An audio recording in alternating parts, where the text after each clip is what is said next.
আমার নাম রহিমা। আজ আমি আপনাদের আমার জীবনের গল্প বলতে এসেছি। এমন এক গল্প যা হয়তো অনেকের কাছে অবিশ্বাস্য মনে হবে। কিন্তু আমার কাছে প্রতিটি মুহূর্তই ছিল বাস্তবতার কঠিন পরীক্ষা। আমি চাই আমার এই গল্প শুনে সমাজের মানুষ, বিশেষ করে যারা আমার মতো পরিস্থিতিতে পড়ে, তারা যেন কিছু শিখতে পারে, সাহস পায়। আমার জন্ম হয়েছিল পাহাড়ের কোলে, এক ছোট্ট গ্রামে, যেখানে আকাশ যেন ছুঁয়ে থাকে মাটিকে, আর মেঘেরা খেলা করে আমাদের ঘরের পাশ দিয়ে। চারদিকে শুধু সবুজ আর সবুজ, চা বাগানের সারি। এই সৌন্দর্য যেমন মনকে শান্তি দিত, তেমনি আমাদের জীবনের কঠিন বাস্তবতাও চোখে আঙুল দিয়ে দেখিয়ে দিত।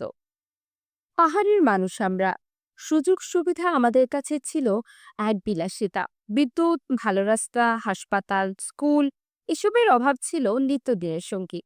আমাদের গ্রামে একটি মাত্র প্রাথমিক বিদ্যালয় ছিল, তাও অনেক দূরে, প্রায় ৩ মাইল হেঁটে যেতে হতো।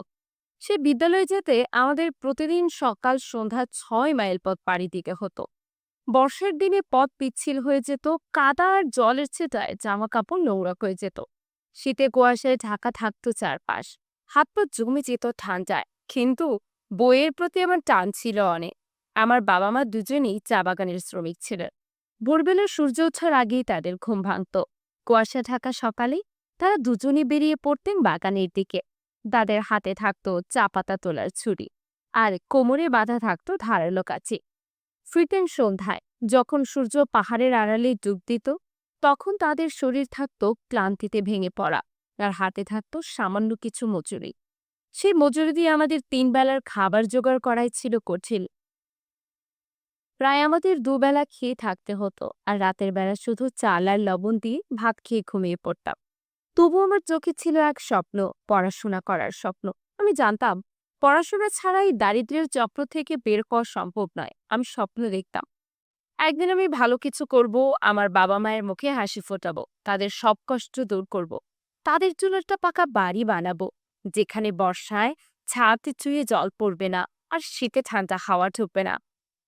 আমার মা প্রায় দীর্ঘশ্বাস ফেলে বলতেন, রামিয়া, তুই পড়াশোনা করে কি করবে? আমাদের তো দুবেলা দুমুঠো খাবার জোগাড় করতেই হিমশিম খেতে হয়।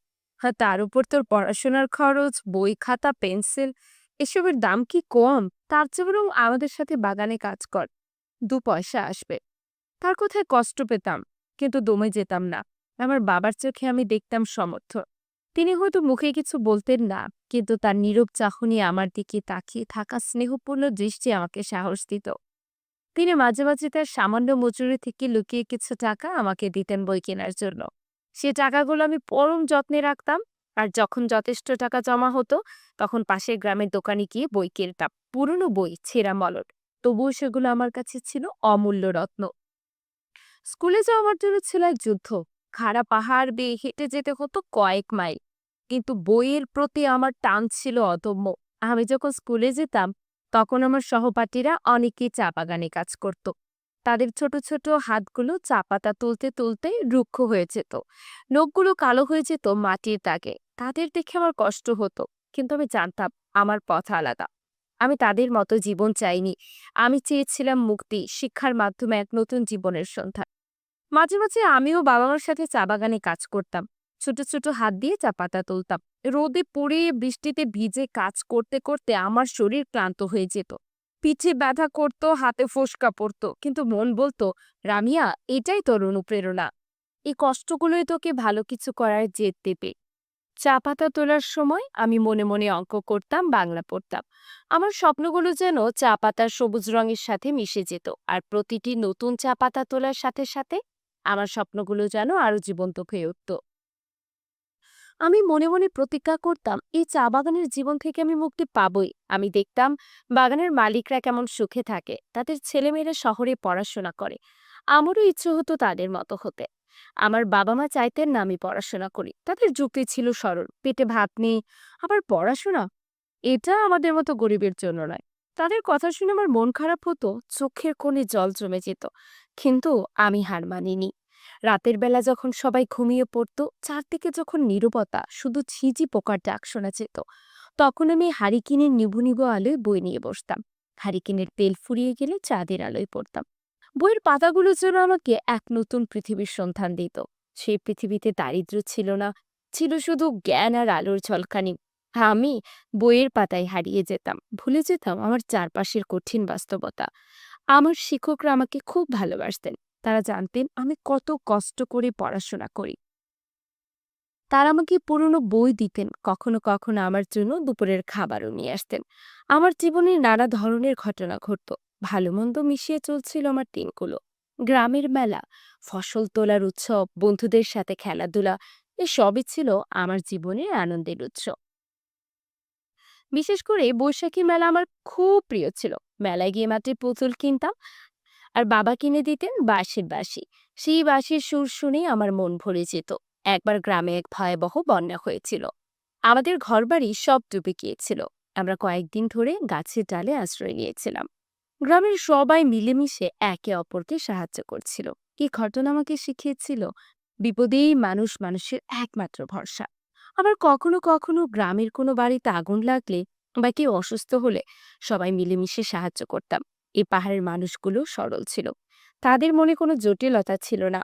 কিন্তু এই সরলতার আড়ালে লুকিয়েছিল এক কঠিন বাস্তবতা, দারিদ্র্য আর অশিক্ষা, যা তাদের জীবনকে প্রতিনিয়ত গ্রাস করছিল।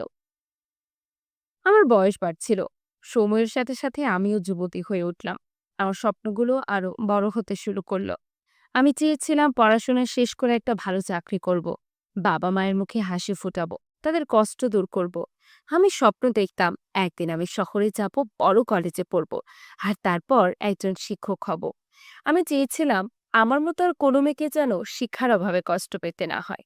কিন্তু আমার বাবা মায়ের মনে তখন অন্য চিন্তা। গ্রামের রীতি অনুযায়ী মেয়ে বড় হলে তার বিয়ে দিতে হয়। তাদের মনে ভয় ছিল, যদি আমার বিয়ে না হয় তাহলে সমাজে তাদের মান থাকবে না, কেউ তাদের মেয়েকে আর গ্রহণ করবে না। গ্রামের বয়স্ক মহিলারা প্রায়ই আমার মাকে বলতেন, মেয়ে বড় হয়েছে, এবার বিয়ে দিয়ে দাও, বেশি পড়াশোনা করে কি হবে, মেয়েদের তো শ্বশুরবাড়ি যেতেই হয়। একদিন বাবা আমাকে ডেকে বলল, রামিয়া, তোর জন্য একটা সম্বন্ধ এসেছে, ছেলে ভালো, পাশের গ্রামে, আমাদের থেকে গরিব না হলেও মোটামুটি চলে যায়। রতন নাম, শহরে একটা ছোটখাটো কাজ করে, তার একটা ছোট দোকান আছে। আমি স্তব্ধ হয়ে গেলাম। বিয়ে? আমি তো এখনো পড়াশোনা শেষ করিনি, আমার স্বপ্নগুলো এখনো অপূর্ণ। আমি বাবাকে বোঝানোর চেষ্টা করলাম, বাবা আমি এখন বিয়ে করতে চাই না, আমি আরো পড়াশোনা করতে চাই, আমি নিজের পায়ে দাঁড়াতে চাই, আমি শিক্ষক হতে চাই, আমাকে আরো কিছুদিন সময় দাও। কিন্তু আমার কথা তাদের কানে পৌঁছালো না। তারা বললেন, মেয়েদের বেশি পড়াশোনা করে কি হবে, শেষ পর্যন্ত তো সংসার করতেই হবে, আর শহরে গিয়ে একা মেয়ে কি করবে, কে দেখবে তাকে। তাছাড়া রতনের পরিবার ভালো, তার যৌতুকও বেশি চাইছে না, শুধু একটা সাইকেল আর কিছু বাসনপত্র। তাদের কাছে আমার স্বপ্নগুলো ছিল অর্থহীন। আমি অনেক কান্নাকাটি করলাম, প্রতিবাদ করলাম, মাটিতে লুটিয়ে পড়ে কাকুতি মিনতি করলাম, কিন্তু কোনো লাভ হলো না। আমার বাবা মা তাদের সিদ্ধান্তে অটল রইলেন। সমাজের চাপ, দারিদ্র্যের ভয়, সবকিছু মিলে তারা আমাকে জোর করে বিয়ে দিতে রাজি হলেন। আমার স্বপ্নগুলো যেন এক নিমিষে ভেঙে চুরমার হয়ে গেল। আমার চোখের সামনে আমার ভবিষ্যৎ অন্ধকার হয়ে গেল। আমার মনে হলো আমি যারা খাঁচায় বন্দি পাখি, যার ডানা ভেঙে দেওয়া হয়েছে। আমার বিয়ে হলো পাশের গ্রামের এক ছেলের সাথে, তার নাম ছিল রতন। বিয়ের দিন আমার মনটা ছিল মেঘে ঢাকা আকাশের মতো। আমি জানতাম না আমার ভাগ্যে কি লেখা আছে। প্রথম দিকে রতনকে ভালোই মনে হয়েছিল। সে আমার সাথে ভালো ব্যবহার করত, আমার বাবা মায়ের সাথেও মিষ্টি কথা বলতো। সে আমাকে বলেছিল, তোমার পড়াশোনার শখ থাকলে বিয়ের পরেও পড়াশোনা করতে পারবে। আমি ভেবেছিলাম হয়তো আমার জীবনটা এতটাও খারাপ হবে না, হয়তো রতন আমাকে বুঝতে পারবে, আমার স্বপ্নগুলোকে সম্মান করবে, হয়তো সে আমাকে পড়াশোনা চালিয়ে যেতে দেবে। কিন্তু আমার এই ধারণা ছিল এক মস্ত ভুল। বিয়ের কয়েক মাস যেতে না যেতে আসল রূপ বেরিয়ে আসতে শুরু করলো। সে আমার উপর অত্যাচার শুরু করলো, প্রথমে ছোট ছোট বিষয় নিয়ে ঝগড়া, তারপর গালিগালাজ, আর তারপর শারীরিক নির্যাতন। প্রতিদিন রাতে মদ খেয়ে বাড়ি ফিরতো আর আমাকে মারধর করত। তার একটাই দাবি, যৌতুক। তোমার বাবা মা গরিব হতে পারে, কিন্তু তারা তো তাদের মেয়ের সুখের জন্য কিছু দিতে পারে, একটা ফ্রিজ, একটা টেলিভিশন আর কিছু টাকা। এটা কি বেশি চাওয়া? তোমার বাবা মা কি জানে না যে মেয়েকে বিয়ে দিতে হলে যৌতুক দিতে হয়? এই ছিল তার নিত্যদিনের বলে। তার মাও তাকে উস্কে দিত, বউকে নিয়ে কাজ করাচ্ছিস আর যৌতুক চাইছিস না, লোকে কি বলবে? তোর বোনের বিয়েতে তো আমরা অনেক যৌতুক দিয়েছি। আমার বাবা মা গরিব ছিলেন, তাদের পক্ষে যৌতুকের দাবি মেটানো সম্ভব ছিল না। তারা অনেক চেষ্টা করলেন রতনকে বোঝাতে। আমার বাবা রতনের পায়ে ধরে কেঁদেছিলেন, বাবা, আমাদের যা আছে সব তো তোমাকেই দিয়েছি। আর তো কিছু নেই। রামিয়াকে একটু সুখে রেখো, ও তো তোমারই। কিন্তু রতন কোনো কথা শুনল না। তার চোখে ছিল শুধু লোভ আর ঘৃণা। সে আমার বাবাকে ধাক্কা দিয়ে সরিয়ে দিত। তোমার মেয়েকে নিয়ে যাও যদি যৌতুক দিতে না পারো। আমার ঘরে কোনো কাজের লোকের দরকার নেই। তার মাও বলতো, গরিবের মেয়ে, বেশি কিছু আশা করো না। একদিন রতন আমাকে মারতে মারতে বলল, যদি যৌতুক না আসে তাহলে তোর জীবন নরক করে দেব। তোকে আমি বিক্রি করে দেব। তার কথা শুনে আমার গা শিউরে উঠল। আমার শরীর আর মন দুটোই ভেঙে যাচ্ছিল। আমি বাবা মাকে সব বললাম। তারা আমার কষ্ট দেখে আরো ভেঙে পড়লেন। তারা গ্রামের মাতব্বরের কাছে গেলেন, রতনের আত্মীয় স্বজনদের কাছে গেলেন। কিন্তু কেউ রতনকে বোঝাতে পারল না সে যেন এক দানবে পরিণত হয়েছিল। তার নিষ্ঠুরতা দিন দিন বাড়ছিল। সে আমাকে খাবার দিত না, রাতের বেলা ঘরের বাইরে ফেলে রাখতো, আর কখনো কখনো আমাকে গরম রড দিয়ে ছাকা দিত। আমার শরীর জুড়ে ছিল আঘাতের চিহ্ন, আর মনে ছিল গভীর ক্ষত। আমার জীবনটা যেন এক অন্ধকার সুড়ঙ্গে প্রবেশ করেছিল। প্রতিদিন সকালে ঘুম থেকে উঠতাম এক অজানা ভয় নিয়ে। কখন রতন আমাকে মারবে, কখন গালি দিবে, এই চিন্তায় আমার দিন কাটতো। আমার স্বপ্নগুলো তখন শুধু বেঁচে থাকার স্বপ্নে পরিণত হয়েছিল। আমি শুধু চাইতাম এই নরক থেকে মুক্তি। একদিন রতন এক ভয়ঙ্কর পরিকল্পনা করলো। সে আমাকে বিক্রি করে দেওয়ার সিদ্ধান্ত নিল। আমার বাবা মা যেন বুঝতে না পারে, তাই সে একটা নাটক সাজালো। সে আমাকে চা বাগানে কাজ করতে যাওয়ার কথা বলে পাহাড়ের দিকে নিয়ে গেল। আমি জানতাম না কি হতে চলেছে। পাহাড়ের এক নির্জন জায়গায় সে আমাকে কিছু অচেনা লোকের হাতে তুলে দিল। তারা ছিল তিনজন পুরুষ, অচেনা পোশাক পরা। তাদের চোখে ছিল এক শীতল দৃষ্টি। তাদের মধ্যে একজন রতনের হাতে টাকার একটি মোটা বান্ডেল গুঁজে দিল।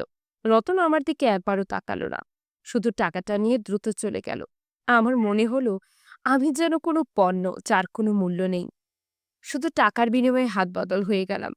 সেই মুহূর্তটা আমার জীবনের সবচেয়ে ভয়ঙ্কর মুহূর্ত ছিল। তারা আমাকে জোর করে একটি গাড়িতে তুলে নিল। আমি চিৎকার করতে চেয়েছিলাম, কিন্তু আমার মুখ চেপে ধরা হয়েছিল। আমার হাত পা বেঁধে দেওয়া হলো। আমি শুধু আমার বাবা মায়ের কথা ভাবছিলাম, তাদের শেষবারের মতো দেখতে চেয়েছিলাম। গাড়িটা দ্রুত গতিতে চলতে শুরু করলো। আমি জানতাম না কোথায় যাচ্ছি। কয়েক ঘন্টা পর গাড়িটা থামলো এক বড় শহরের কাছে। আমাকে একটু অন্ধকার ঘরে আটকে রাখা হলো। সেখানে আরো অনেক মেয়ে ছিল, আমারই মতো অসহায়। তাদের চোখেও ছিল একটি ভয় আর হতাশা, আর তাদের শরীর জুড়ে ছিল নির্যাতনের চিহ্ন।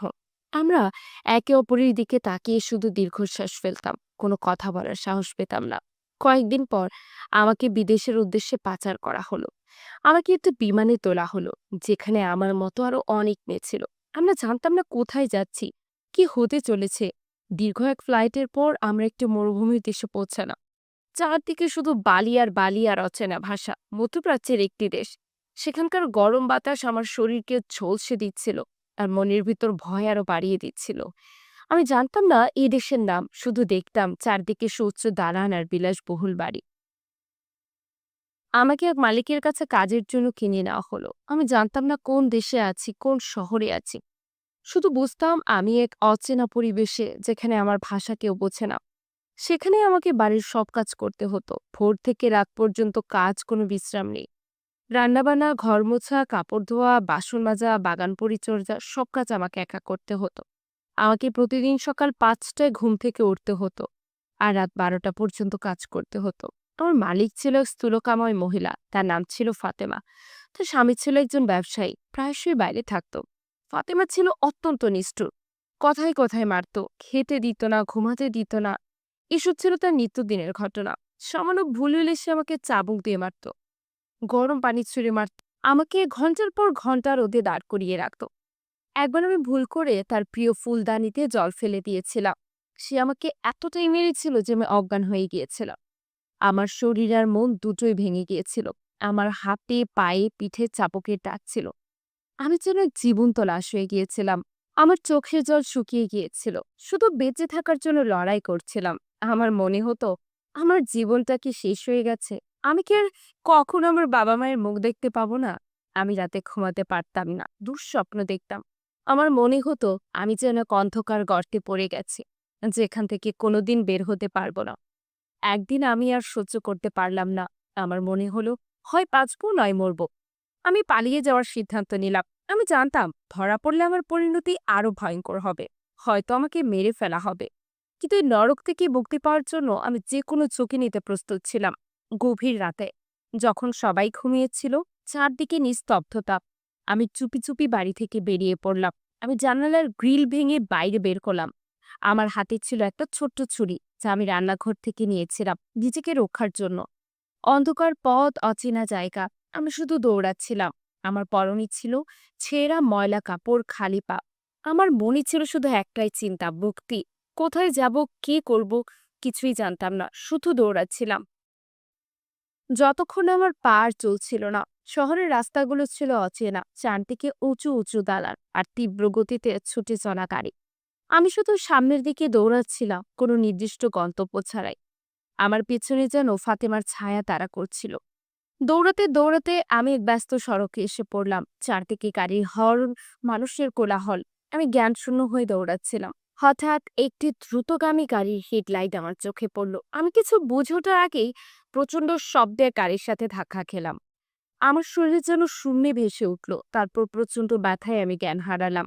আমার মনে হলো এটাই বুঝি আমার শেষ। আমার জীবনের সব কষ্ট, সব যন্ত্রণা যেন এক নিমিষেই শেষ হয়ে গেল। যখন জ্ঞান ফিরল, আমি নিজেকে এক হাসপাতালে দেখতে পেলাম। আমার মাথায় ব্যান্ডেজ, হাতে স্যালাইন। আচ্ছা, অনেক রাত হয়ে গিয়েছে, আমি একটু ঘুমাই, খুব টায়ার্ড।